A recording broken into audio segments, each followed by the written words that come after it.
Hey gang, so here we go. I did one of these a while back, but it sounds like it might be time for another refresher. It seems like every few months, about every 3 to 4 months, this topic comes up. So this time we're going to mildly speculate more on what's probably coming, both on what CIG said in the past and on what I'd like to see. So if that sounds good, let's get this.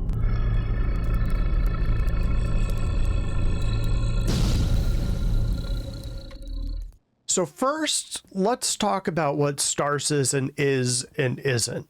Star Citizen is a PvE game with PvP elements. It's not purely PvP. Likewise, it's not purely PvE either. From the start, it was always meant to be a mix of both. PvPers like to go with the Eve tagline of the second you leave the dock, you're consenting to PvP. So let's get into that for a second. While it's technically true that the verse is potentially a very violent place, there are areas, sometimes whole systems, that are meant to be safer than others. But right now they aren't, both because there aren't really any of the mechanics or the repercussions in the game. But before I get into that, let's define a few things first. I'll start with the easy one. This is person versus the environment, as you probably know. And this is just you versus the game, in other words. So you versus the NPCs. I can't tell you how many times I've seen someone in chat pop off about griefers just blowing them up while they were landed on the ground in a mining base or something. And with mining bases being armistice zones, at least for now, of course that means it wasn't a player that blew them up, but an NPC. This is also true when you'll hear people just sort of say, hey, this guy blew me up for no reason. I was in a ship and it made no sense that they attacked me. And they say, what was the name of the player? And they come back with Bob Jones. And you're like, yeah, it wasn't a player. Anyways, if CIG sticks to the original design doc for this game, you'll be 9 times more likely to encounter an NPC than a person, than a human being. But the existence of NPCs and the fact that you can encounter and interact with them is why Star Citizen should be considered a PvE game first, with PvP elements included. So while we're on the topic, PvP. Okay. Do I really need to define this? It's people interacting with people. While this is normally talking about combat, it doesn't have to be. So let's say that you're a salvager and you go out to a location, you find a big wreck, you start salvaging. Now let's say there's another player that goes to the same location that you're in. Without realizing it, you are in competition with that other player. That's also PvP. The same could happen with trade, mining, and pretty much any of the other loops, not just combat. And Star Citizen has that too. PvP, both combat and otherwise, is an integral and planned part of this game from the start, but it's not the only part. It's meant to be dominated by that backdrop of a PvE universe. Like Chris Roberts said in the original pitch, he'd always dreamed of a game where you and your friends, I think he said me and my friends, could go out in a fully realized universe and explore. And the engine that keeps the background game humming is brimming over with NPCs. But there's always a chance you could bump into another person. And get this, people in games can be unpredictable. Not even bad, I mean. I've been playing this game since around 2015 or 2016, and for most of that time, I would drop in at least once a week or more, usually once a day, especially recently as the patches have become more frequent and the game becomes more stable. Granted, I'll take some precautions when I travel around, but still, in all that time, I've gotten waylaid by another player or players a grand total of 3 times. Well, actually, speaking of that, just to lay down some definitions here, I'm going to break this section of the community into 3 groups. let's call them pirates, marauders, and mercs, just to hold off the inevitable comments. These are my definitions, a way for me to differentiate different playing styles. But here's the thing, piracy of all these types is a planned part of Star Citizen. It will be a thing in this game. Anyway, here's how I define it. Pirates are more interested in loot than combat. In fact, when the game's more fully realized, when reputation especially is more fully realized, pirates will be caring a lot about their reps. The idea with pirates is that they're engaging in kind of a lopsided negotiation. Give me your stuff or we'll kill you and take it anyways. That kind of thing. Sometimes they'll take it all, sometimes they won't, sometimes they'll just take payment in lieu of taking the stuff. But the idea is they will at least give you a chance to give it up without firing a single shot. In a sick way, this kind of works for everyone involved. Well, I mean, if you're going to get pirated anyways, at least. But this is risky for everyone too. You might let the pirates aboard and then they just gank you and take your stuff anyways. Likewise, you might just slow walk the negotiations until your friends or protection can get there. Your whole ship, for that matter, might just be a Q ship filled with mercs or bounty hunters just waiting for those pirates to board or get close enough for you to shoot. So yeah, it's risky for both parties involved. For the person being pirated, there will be the reputation of the pirate to consider, but I'll get into that a bit later. Instead, let's chat about the dark side of the piracy coin, marauding. So where a pirate is going for negotiation, even a lopsided one, a marauder is not. A marauder is avoiding the risk by taking out the threat to themselves. Yeah, the threat to themselves in this case would be you. No need to negotiate or worry about ambushes when you just gank everyone on board and soft def the ship.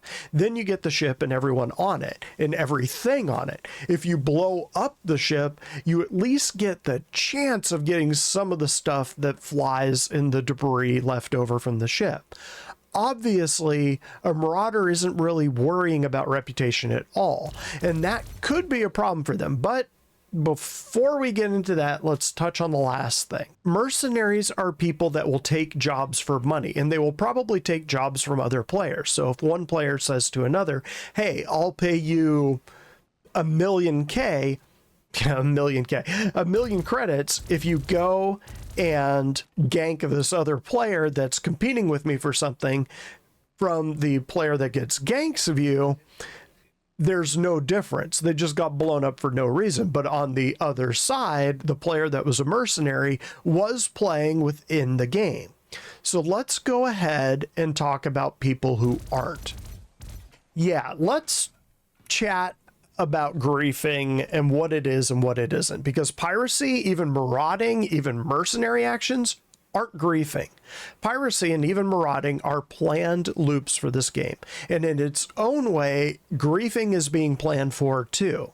Of course, we have griefers, actual griefers in the game right now, and no doubt CIG is watching them and taking notes for a time when it will really matter, as well as dropping the banhammer on the most egregious of the lot.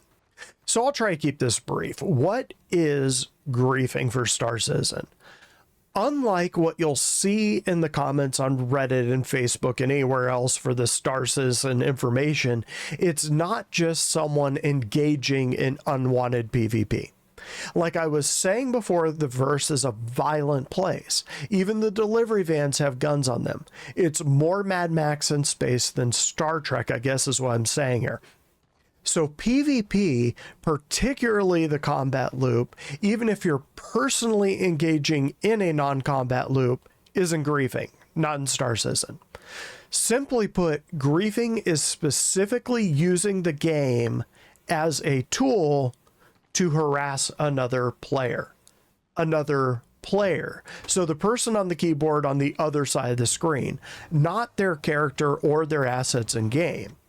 This includes things like hunting a person down and ganking them over and over and over and over, out of game harassment, stream sniping, I'm kind of on the fence about this one because I've definitely heard streamers claim that they were stream sniped when no, they were just playing the game and so was someone else. The thing about a streamer is that another player can easily watch their stream and know exactly where they are, what they're doing, and what their plan and defenses are, which gives them an out-of-game advantage that they wouldn't have otherwise. Again, griefing is about playing the human being playing the game and not really caring about the game itself. There could certainly be cases where a player feels like they're being griefed because there isn't an in-game reason that they'd get attacked and blowed up. An empty prospector on the ground, an SRV traveling from one place to another, someone solo piloting an empty carrack, that sort of thing. But there might actually be an in-game reason they were attacked that they weren't aware of. Pirates practicing boarding operations, an org trying to lock down an area, or maybe a rival player put a price on their heads and paid a merc to take them out. Pad ramming, just for the lols, is griefing though. Actually, a lot of the antisocial for the lols things that tend to slide up to the griefing line. Griefing creeps into a lot of gray areas, which is kind of the point. But for this case, let's just stick with PvP is not griefing. But right now in the game, there's not really any repercussions for illicit PvP. And I mean in-game illicit. I just want to be clear about that. A crime stat doesn't really mean anything in the game at the moment.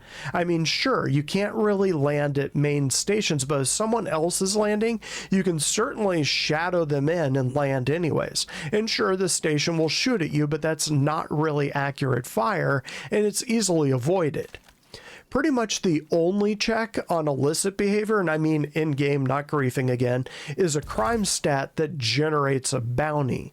But the crime stat itself isn't much of a deterrent. But this won't always be the case. CIG actually has a pretty impressive plan for, let's call it illicit PvP, or just blowing people up. Note, I'm not talking about griefing here, just good old-fashioned lopsided illicit PvP. Good?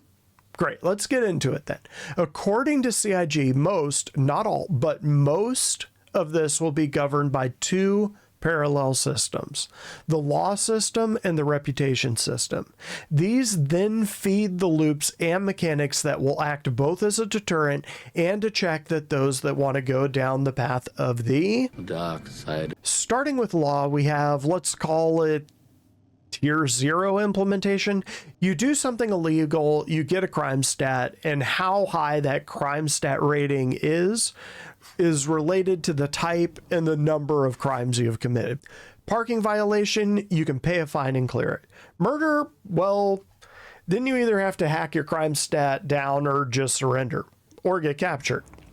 But where's the incentive to do that? If you're a lawful player and you get that crime stat by accident, sure, you'll probably head to Klesher and then log for the night, or if you're like me, spend a bit of time wandering the deeper levels looking for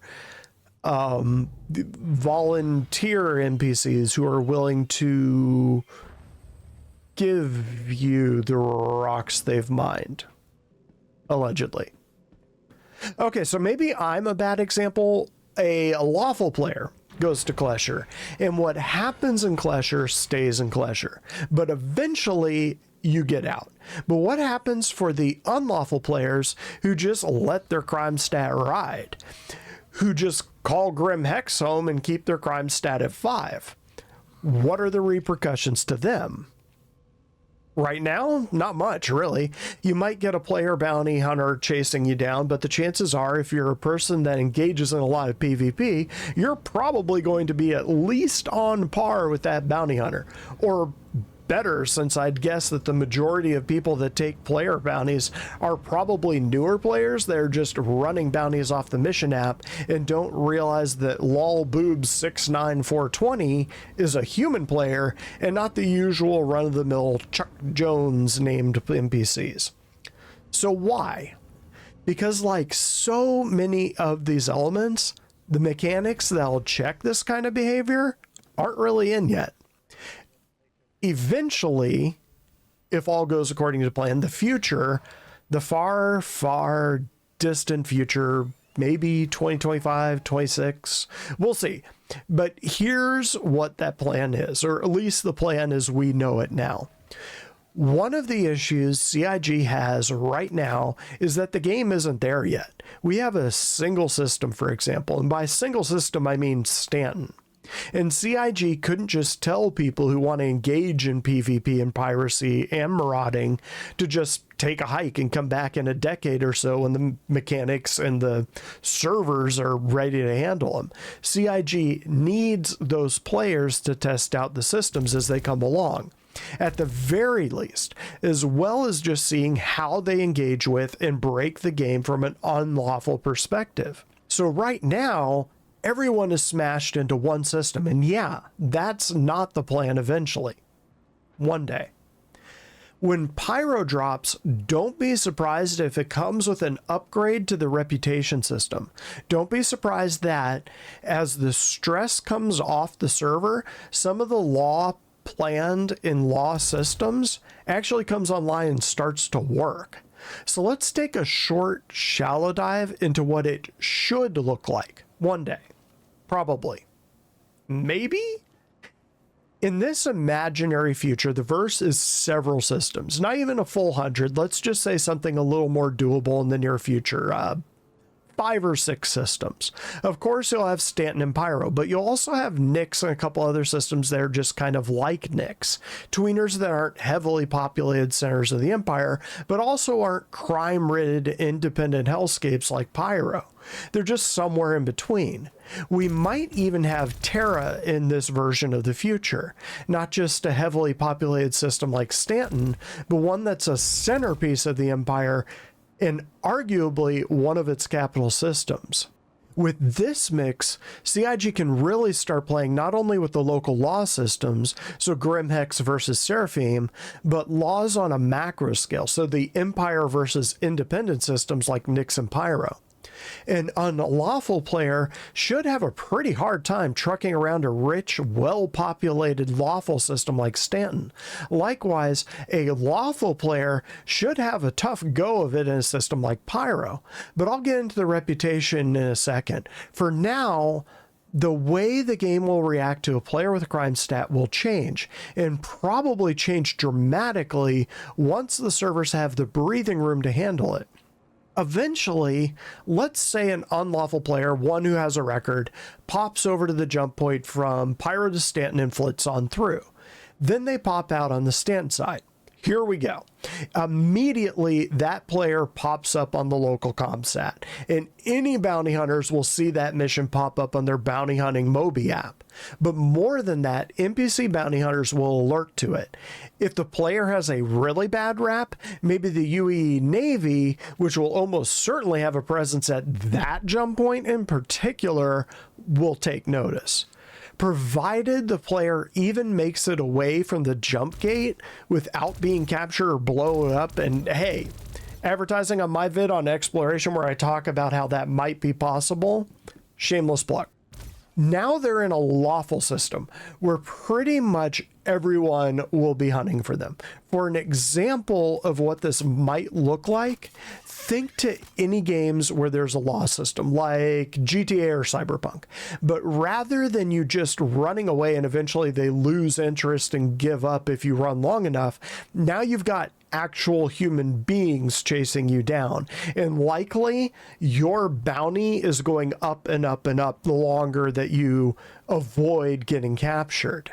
They're not just going to give up. For them, this will be personal. It's likely that the NPCs won't give up either. And again, if your unlawful rep is bad enough, the UE Navy won't just be throwing in the towel after a 3-minute time window either.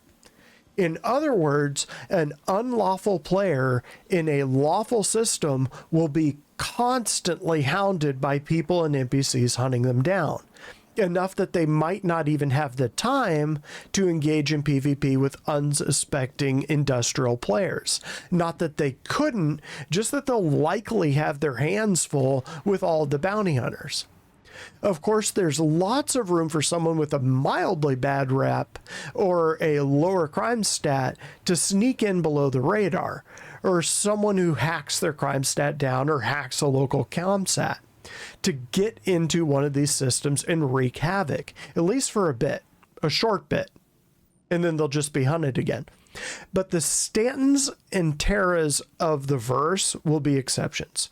In most systems, the law and response by the law and bounty hunters, human and NPC, might not have the comsat coverage to actually be a threat quite as quickly. In other words, an unlawful player group could have some time to fester and cause trouble before they generate enough missions to be sniffed out and again hunted and captured or destroyed, or just forced to flee to a safer, at least for them, system. So troublemakers thinking of popping into a lawful system will need to do that cost-benefit analysis. How much profit is worth the risk? How much do they trust their skills at avoiding being detected long enough to do the thing? You can see how that would make pirating, at least on the regular, an issue in a lawful system, or at least a heavily lawful system like Stanton and Terra eventually will be. More on that. In addition to NPCs being able to ramp up their threat level, so a more dangerous player will attract more dangerous NPCs. The defenses of the stations will not likely remain as impotent as they are right now. Those turrets will actually hit. Those NPC guard ships hanging around the stations will actually engage and be totally different in how they act versus now. Even in moderately defended systems or moderately surveilled systems, that basically just stretches out the time it will take for the noose to close. By and large, unlawful players will start migrating towards the safer harbors of an unlawful system, at least if they want to stay out of the clutches of the verse. But still, this will create something of a safe zone in the more secure, more populated, more patrolled systems. While not nullsec, the mechanics the game should largely discourage unlawful activity. No system will be totally safe. Just that there actually will eventually be real repercussions that are actual real deterrents that will come online eventually. On that last point, the opposite will be true in unlawful systems. A bounty hunter or a lawful player traveling into these systems will have a reputation that's toxic in that system. And provided the inhabitants of that system actually have the means to detect that person, the NPCs of the system will begin closing in. It's probably pretty likely that a reverse bounty system would kick in as well. And then the bounty hunter would become the hunted. And they would need to do the cost-benefit analysis of going after that bounty in Pyro as opposed to just staying in Stanton and waiting for that player to come to them. And that's a good segue to talk about reputation. The other mechanic that'll help check unlawful and antisocial behaviors both. Even for pirates, reputation will matter. Who they pirate will matter. Even in Pyro, this will matter. Let's say a player in a Hull C takes a job bringing food from Stanton to Ruin Station, which is run by Xenothreat. And let's say a pirate player or a marauder up and attacks that Hull C, or worse, just blows it up. Even though the Hull C was in an unlawful system and the pilot even might have been a lawful player, the pirate player just undercut the supplies of Xenothreat. And that might mean that pirate player makes Xenothreat's shit list and can't land at Ruin Station, which cuts off a major location for that unlawful player in an unlawful system. The same can't be said for a lawful player that just loads up a Hull C and bops on over to Pyro to make it big.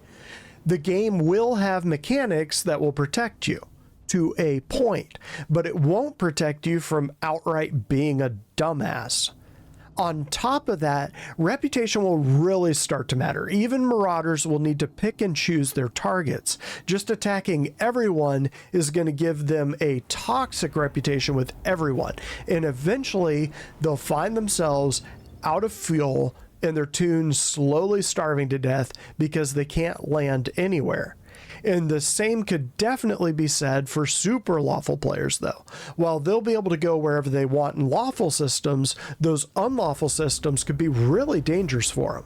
And for the actual griefers, they'll kind of land themselves on the far end of that marauder spectrum where the entire verse closes its doors to them. And they just die and respawn and go to Klesher and die and respawn and go to Klesher and so on and so on and so on. And that is why the carnival is true neutral. Join the carnival today. So why don't we have these mechanics yet? Well, okay, it's the same reason why we don't have most of the planned mechanics and features for this game. The servers couldn't handle them yet. But hopefully someday, and someday soon, we'll see it. And that's all I have for this one, gang. Catch me next time.